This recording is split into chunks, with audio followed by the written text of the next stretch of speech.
Baik, Assalamualaikum warahmatullahi wabarakatuh. Perkenalkan, saya Muhammad Rufajur Rahman dengan NIM 20020 sebagai moderator dari materi Undang-Undang Nomor 7 Tahun 1989 tentang Peradilan Agama. Dengan pemateri Zainal Mutakin 20020160024 sebagai pemateri pertama mengenai analisis bagian menimbang, dan selanjutnya pemateri kedua Ahmad Miftah Faris dengan NIM 20020161335 mengenai analisis bagian mengingat. Muhammad Faik Abdallah 200201609 sebagai pemateri ketiga mengenai analisis bagian ketentuan umum, dan Ahmad Ardani Astania 200201635 sebagai pemateri keempat dengan mengenai analisis bagian subjek dan objek hukum. Langsung saja, demi menghemat waktu saya serahkan kepada pemateri pertama, yakni Mas Zainal. Waktu dan tempat saya persilahkan. Bismillahirrahmanirrahim. Perkenalkan, saya Zainal Mutakin. Di sini saya memaparkan terkait analisis bagian menimbang. Nah, secara garis besar, apa yang menjadi pokok dari tujuan pembentukan Undang-Undang Nomor 7 Tahun 1989 ini?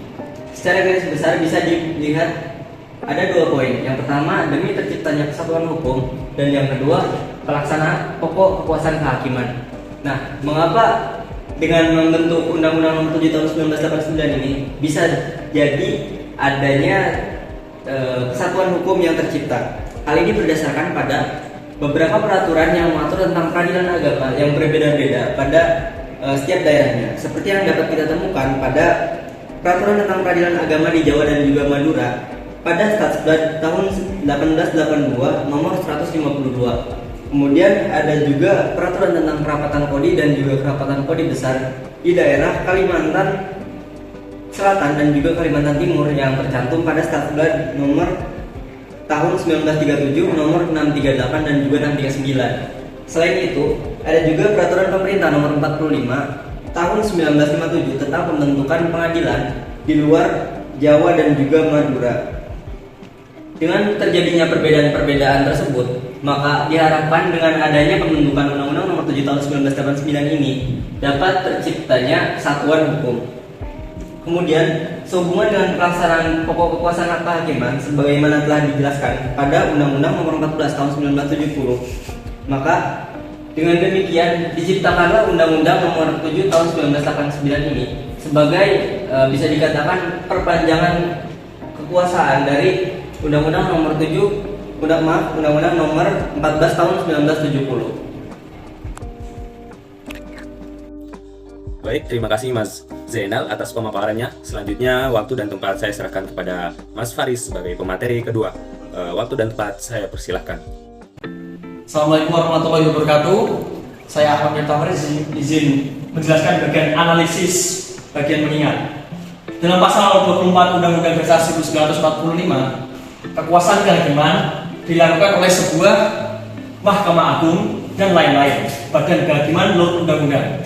Keterkaitan yang sesuai dengan pasal 2 ayat Undang-Undang Nomor 7 Tahun 1989, peradilan agama merupakan salah satu pelaksana kekuasaan kehakiman bagi rakyat mencari keadilan yang beragama Islam mengenai perkara perdata tertentu yang diatur dalam undang-undang ini.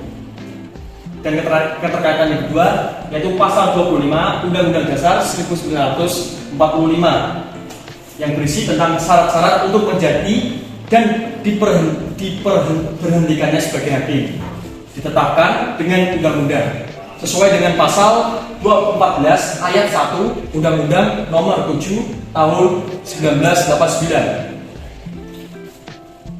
Untuk dapat diangkat menjadi hakim pada pengadilan tinggi agama, seorang calon harus memenuhi syarat-syarat dan kriteria sebagai berikut.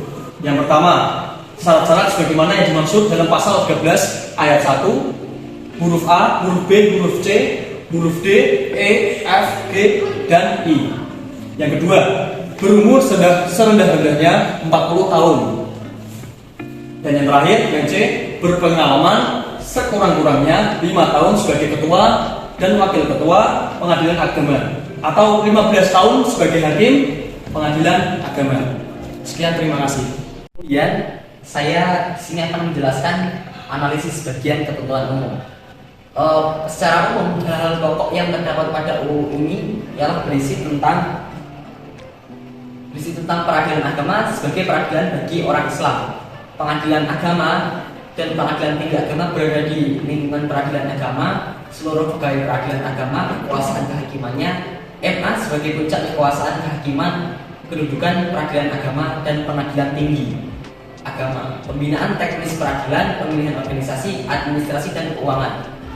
Secara garis besar, ruang lingkup undang-undang ini meliputi kedudukan perangkat peradilan dan dalam peradilan agama serta susunan, kedudukan, kekuasaan dan hukum acara peradilan agama yang dirancang sebagai upaya mewujudkan tata kehidupan bangsa yang sejahtera, aman dan tentram dan juga tertib dengan menjamin persamaan kedudukan warga negara dalam hukum untuk menegakkan keadilan, kebenaran, ketertiban dan kepastian hukum demi terciptanya kesatuan hukum. Di sini saya akan menjelaskan materi yang keempat, yakni tentang subjek hukum dan objek hukum.